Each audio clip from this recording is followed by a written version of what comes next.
Hello everyone, I'm Alex Dykes, and today we're taking a look by viewer request at the 2014 Volkswagen Passat. This particular model is the 1.8-liter TSI in the SEL trim line. Now that 1.8-liter engine is what's brand new for the 2014 model year, because last year, and even in early 2014, the base engine was a 2.5-liter 5-cylinder engine, and now we get this brand new 1.8-liter 4-cylinder engine that's also shared with the Audi A3 1.8T. Overall, Volkswagen styling has always been elegant and restrained, fairly conservative, very much like the Honda Accord. Up front, we have this very attractive Volkswagen corporate grille that's been spreading its way across Volkswagen products in America. We have this 3-bar horizontal grille, a rather large Volkswagen logo right up front. Now, over time, Volkswagen has been trying to reorient the Passat as more of a direct competitor to something like a Honda Accord, a Toyota Camry, or a Ford Fusion. That means that this generation of Passat is no longer the discount Audi, so you won't find some of the fancier features on this vehicle like you used to in the Passat. So you won't find HID headlamps or LED headlamps, you won't find radar cruise control or that sort of thing going on in the Passat anymore. The side profile of the Passat is elegant and restrained as well. We have the single character line that runs from the headlamps all the way across to the tail lamps, and it's very straight, very vertical. It's difficult to see in this refrigerator white model, but you can tell that the side profile in this car isn't quite as expressive as you'll find in the Mazda6 or even the Ford Fusion, something along those lines. Now, if you're watching this video and you're in Europe or some of the other countries around the world, you may be asking yourself, this Passat doesn't look like my Passat. Why is this different than the other one? The answer is this is the North American Passat. The North American Passat is loosely based on the same platform as the European Passat, but this is considerably larger. This is over 4 inches longer than that European Passat. It also has a 4-inch longer wheelbase, and most of that additional room goes right here to the rear doors and the rear passenger compartment. Americans tend to like rear seat legroom, and that's really going on in spades in this Passat. We also have a trunk right back here which is over 15 cubic feet, placing this fairly average in the mid-size sedan category for America, but definitely large for the rest of the world. The character line continues across the tail lamps right here onto the trunk lid. We have a single chrome exhaust tip over there in our 1.8-liter TSI model. Overall, I give the Passat 8 out of 10 points in exterior styling. I think that the styling on the Honda Accord and the Passat will age a little bit better than some of the other entries out there, most notably the Camry, as well as the Sonata and the Optima. I think that overall this is a very attractive design. I do, however, think that the Mazda6 and the Ford Fusion are by far the most attractive entries in this segment right now, and I give them 10 out of 10 overall in this midsize sedan category. If you're taking a look at 2014 Passats on the dealer lot, you may notice that there are still a few 2.5-liter 5-cylinder models still hanging around. That was the base engine before this 1.8-liter turbocharged engine replaced it. They both produce 170 horsepower, and this engine produces 184 pound-feet of torque, which is a little bit more than that outgoing 2.5-liter engine. The big difference is not the torque number itself, but the range, because that 5-cylinder engine produced all of its torque at 4,200 RPM, and this engine produces 184 pound-feet of torque in a range from 1,500 RPM all the way up to 4,750 RPM, which really makes it a great deal more drivable than that 2.5-liter engine. Volkswagen also tells us that this engine is 16% more efficient than that outgoing 5-cylinder engine. This engine is mated to a 5-speed manual transmission by default in the S, SE, and Sport trims, and the 6-speed auto as default in the rest of the trims. You can spec up that 6-speed auto in any trim, of course. This transmission isn't a dual-clutch transmission like you'll find on the diesel or the V6 versions of the Passat. This is a traditional automatic. Speaking of the diesel, you still can get the 2-liter turbo diesel engine. It produces 140 horsepower, and that is mated to either a 6-speed manual transmission or a 6-speed DSG. There's also still that 3.6-liter V6 engine producing 280 horsepower, and it's again mated to that same 6-speed DSG transmission. Now, in this generation of North American Passat, everything is front-wheel drive, so there's no all-wheel drive option anymore in North America. The fuel economy in the 1.8-liter model that we're taking a look at right now comes in at 24 miles per gallon city, 35 highway, and 28 combined with the manual transmission, and 24 miles per gallon city, 34 highway, 28 combined with the automatic transmission. There's very little difference between the manual and the automatic in this particular vehicle. The 3.6-liter V6 rounds out the bottom of the chart at 20 miles per gallon city, 28 highway, 23 combined, and the TDI is by far the fuel economy winner at 31 miles per gallon city, 43 highway, and 35 combined. If you get the manual transmission, it is a little bit lower with that 6-speed DSG. During my week with this car, however, I have been averaging a very impressive 29.5 miles per gallon, which is relatively close to the EPA combined average of the turbo diesel model. Overall, in terms of front seat comfort, the Passat scored 7 out of 10 points. I do find these seats just about as comfortable as the Ford Fusion, but I don't find them quite as comfortable as the Accord or the Nissan Altima. Nissan Altima has some really supremely comfortable seats. Now, Volkswagen seems to have a typo on their website. They call this a 12-way power seat with 4-way adjustable lumbar support, but when I double-checked on that one, it looks like the top-end seat on the SEL model is just a 6-way power seat with a 2-way adjustable power lumbar support. Sometimes they'll call that an 8-way power seat. Now, the important thing to keep in mind about a seat like this is that the front seat portion does not move up and down. So you can move the rear of the seat bottom cushion up like this or down like that, but you cannot move this front seat portion up and down, and that did prove a little bit less comfortable for me than some of the other options out there. Now, you should always spend a decent amount of time in a front seat before you buy a car, because whereas this bothered me just a little bit, it may not bother you at all. We also have a tilt telescopic steering column with a decent range of motion. A question I get frequently about the Passat is how I feel about the steering wheel being shifted slightly off to the right. Right now the camera is in the same position as the driver's head would be. It's positioned right on top of the headrest, and you can really see from this angle that the steering wheel is definitely slightly offset to the right versus the center of the driver's seat. This really didn't bother me. There are a decent number of cars out there on the market that do have a steering wheel slightly offset to one side or the other. This seems to be a remnant of the fact that this Passat is wider than the European Passat, even though they share some common roots. So that's probably why the steering wheel is slightly offset to the right. It really didn't bother me. I do know a number of people are bothered by this, so be sure and comment in the comment section down below and let me know how you feel about it. The Passat scores 9 out of 10 points when it comes to rear seat comfort. We get seat bottom cushions that are a little bit higher off the floor than some of the options out there. We also get an incredible amount of headroom. Headroom is severely limited in something like a Ford Fusion. You do get a decent amount less headroom, about 2 or 3 inches less in that Ford Fusion in reality. And we have an awful lot of rear legroom here. I have about a foot between this front seat adjusted for me at 6 feet tall and myself sitting in the back seat. It's a huge amount of rear seat legroom. Even if I move over right here to the other side of the vehicle with this front seat adjusted for a 6'5" passenger I had in the car, it's all the way back in its tracks. I still have about 4 or 5 inches of legroom left there. As is a problem with many modern cars, if I do lean completely back in the seat and rest my head on the headrest, my hair is brushing the ceiling, and that wouldn't happen in something like a Camry or an Accord because they do have a slightly higher roof right back there at the very back of the car. But for the average seating position where you're not resting your head on the seat, you're just sitting upright in the seat, it's not really a problem. Initially in this generation of Passat, Volkswagen ditched the rear seat air vents, but they did bring them back for the 2013 model year, and you will find them in 2014 models as well in higher end trims of the Passat. We have a very comfortable and large center armrest with 2 large cup holders and an additional storage cubby right there as well. We also have a ski pass-through right back here in addition to the split 60/40 folding seat backs. Let's take a more detailed look at the interior. We have height adjustable seat belts for both the driver and the front passenger, and we have 2-way adjustable headrests on both the driver and the front passenger seats. Our particular model here has the leather and faux suede seats. This portion right around here is leather, and then the portion in the middle is faux suede. There's also a cloth seat as well as a pleather seat available. To help reduce costs versus the last generation Passat, Volkswagen has reduced the plastics quality on the interior. Not that the majority of customers will mind, because this is now very similar to the other vehicles in this same class. So we still have a soft touch upper, soft touch right here, soft touch armrest, but you will find hard plastics here in the door and then lower in the door as well. We do have faux wood trim on our SEL model. Our model has the optional Fender audio system. You can see a little Fender logo right there by the tweeters in the dashboard. We also have fabric coated A-pillars there, which make a very attractive cabin. And if we zoom out, you can see the sort of 2-level dash concept going on right over here. Now, if we look more centrally on the dashboard, you can see that this 2-level dashboard hides the defogger vent, which is right behind this upper portion of the dashboard. And it also means that you can't see the windshield wipers from most seating positions in the Passat, which is kind of a nice touch. We do have a soft touch upper dashboard in all Passat models. On the passenger side, we have a relatively large glove box. This was easily able to accommodate a tablet computer.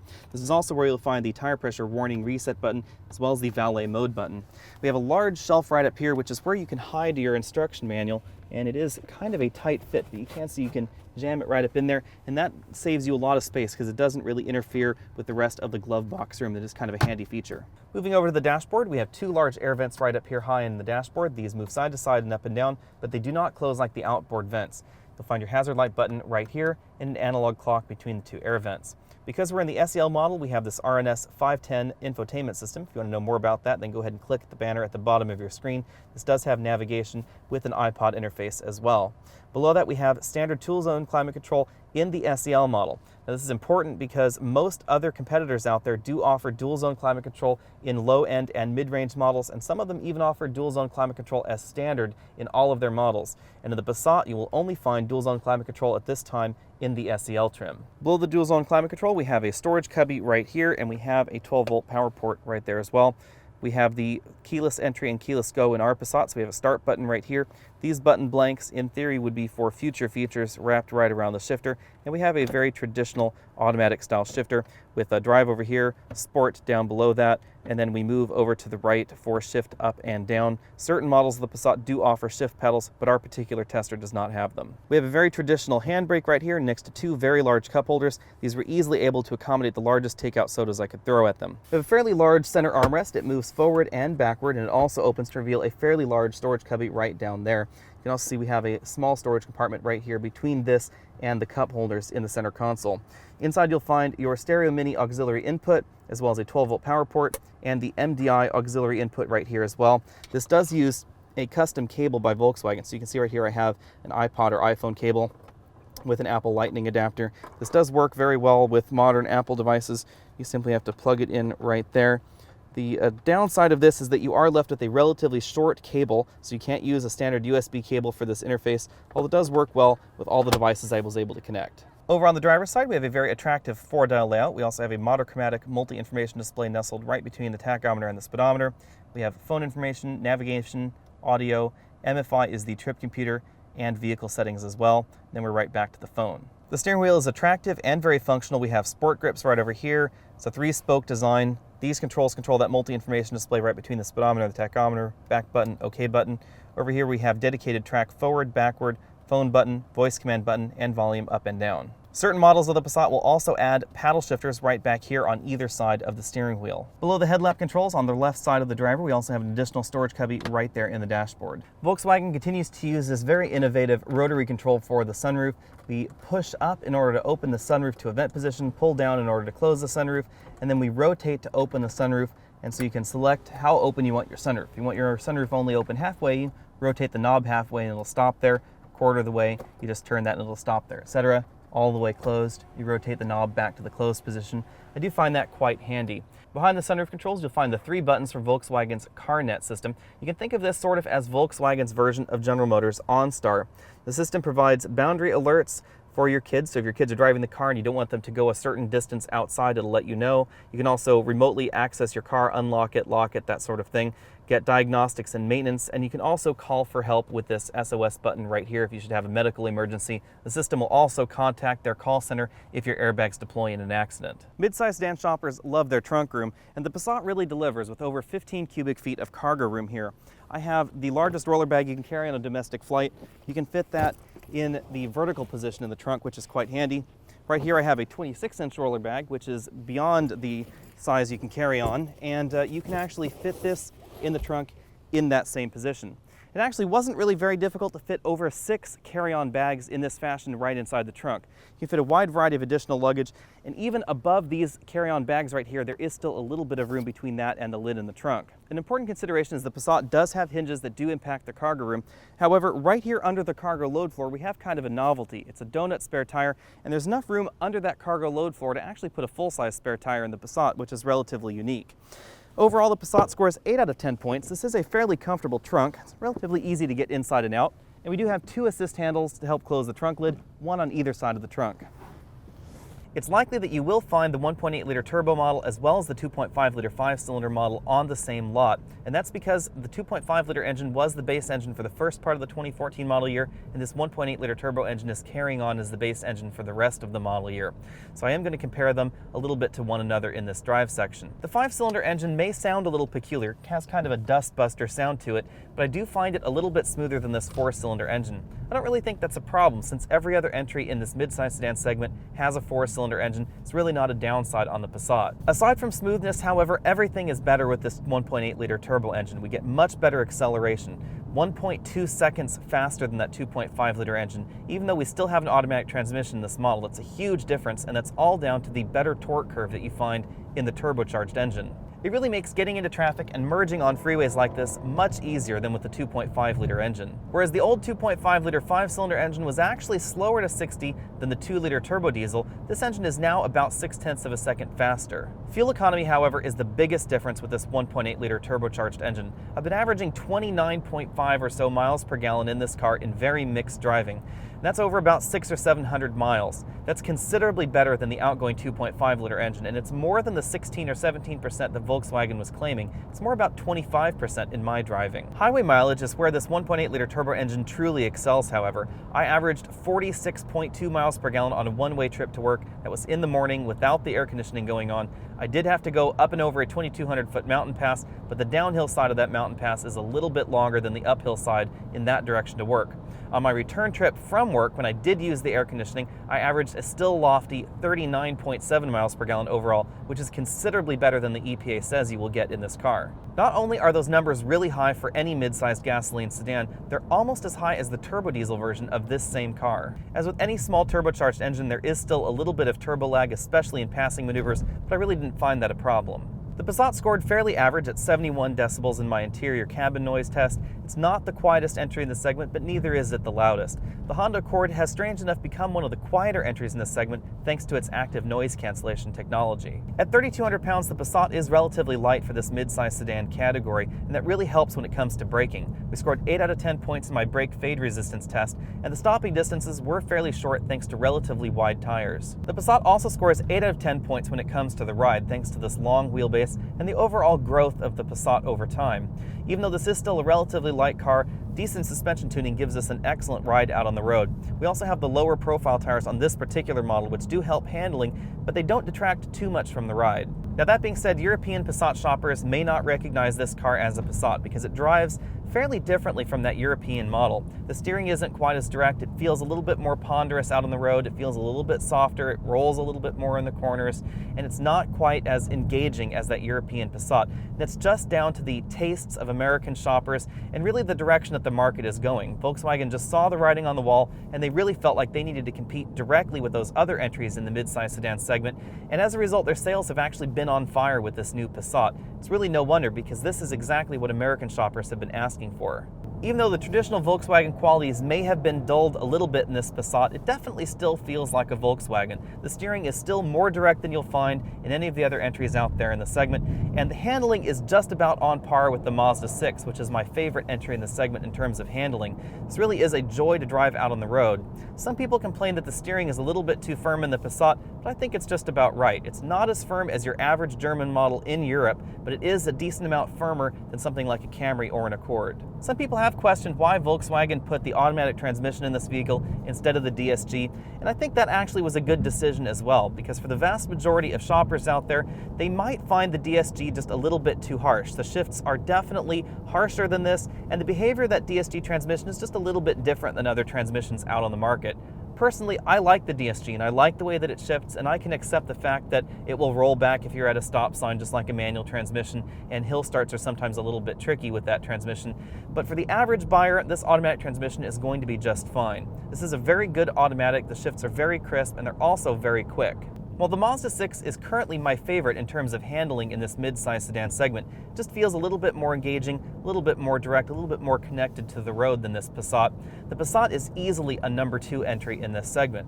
However, the turbocharged engine really bumps this up to either being tied or tops the Mazda6 overall in terms of drive, because this is much more drivable than any of the other naturally aspirated engines out on the market. This has gobs of torque, and the torque happens at really low RPMs. That means that when I'm climbing a hill like this right here, the transmission doesn't necessarily have to downshift. Right now, to climb this hill, we're in 4th gear, but I could easily put this in 6th gear, and we can still accelerate up this hill, and you just couldn't do that in any of the other 4-cylinder entries in the mid-size sedan segment. Ford's 1.6-liter EcoBoost engine does have very good numbers, and it behaves relatively similarly to this, but the power output figures are a decent amount lower than this 1.8-liter from Volkswagen. Of course, Ford's 2-liter EcoBoost engine is an awful lot faster than this, but it's more of a V6 replacement, so I would compare that more directly with a 3.6-liter V6 in the Passat. For 2014, the Passat starts at $20,995, and that base model will get you Bluetooth with streaming audio, cloth seats, as well as a 5-speed manual transmission. You also get lumbar support for the driver. The SE model is probably my realistic base price for the Passat. That's $24,775. that upgrades you to a touchscreen interface for the radio system, iPod interface, you get heated pleather seats, you also get a power driver's seat, and you still get the 5-speed manual transmission. The automatic transmission is again optional on the S, the SE, and the Sport models. This model, as we've been taking a look at right here, is $31,715 with the automatic transmission, and this is the SEL Premium fully loaded version. If you want to get the fully loaded version of the V6 Passat, that's going to set you back about $35,000. The Passat TDI is about $2,200 more than the 1.8-liter TSI comparably equipped, but I'm not really sure it's that great of a buy at this point. Before we delve right into the TDI versus 1.8T discussion, we need to understand that mid-size sedans are very competitive in terms of pricing. In fact, almost all of the mid-size sedan entries come within a few $100s of one another when you comparably equip them or when you adjust for feature content. Now, the Passat does arrive in various trim levels that are all bundled with equipment, so this is sold very much like the Honda Accord. Very different than something like a Ford Fusion, where the Ford Fusion has a lot of standalone options. This is very bundled, so you have to make sure that you compare like for like if you're comparing the price tag on this to something like the Ford Fusion that's more of an a la carte kind of car. When it comes to fuel economy, let's put this in context. The Honda Accord gets 32.5 miles per gallon.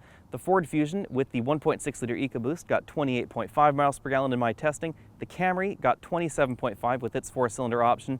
The Nissan Altima got a very lofty 31 miles per gallon with the 2.5-liter engine, and actually a really good 27.6 miles per gallon with a 3.5-liter engine.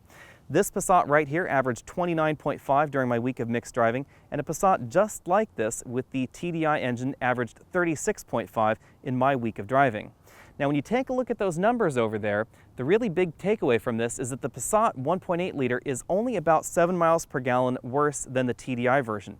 Now, I know you're going to think that that's a good deal on the TDI side, but you have to remember that diesel is about 40 cents more expensive than gasoline, especially in my area of California. It's going to cost you $2,200 more to get the diesel in the first place, and you have to feed your diesel exhaust fluid every about 5,000 to 6,000 miles in order to treat the emissions. When you package all of that together, while you may still save money in the long term with the TDI, it's going to take an awfully long time. And most people only keep their car for about 100,000 miles, and the payback time is a little bit longer than that. The Passat is definitely a sedan that I would recommend, especially if your priorities include excellent fuel economy, drivability, and rear seat legroom. The Passat really does lag behind when it comes to infotainment as well as gadgets. It also isn't quite as exciting on the outside as the Mazda6 or the Ford Fusion. It does have excellent driving dynamics, however. Now, if you need some of those fancier gadgets like lane departure prevention, radar cruise control, LED headlamps, self-parking, or all-around camera systems, you won't find them at any price in this Passat. It does, however, make a very good value for itself in the meat of the mid-size sedan segment. The average mid-size sedan shopper isn't shopping for all those gadgets, and that's right where the Passat really plays well. Thanks for taking the time to watch this video. I'm Alex Dykes, and this has been the 2014 Volkswagen Passat 1.8-liter TSI. Go ahead and click that subscribe banner at the bottom of your screen so you can be updated on all of my latest videos. You can also find me over at facebook.com/AlexOnAutos. You can always send your questions and emails to alex@alexonautos.com, and I'll see you next week.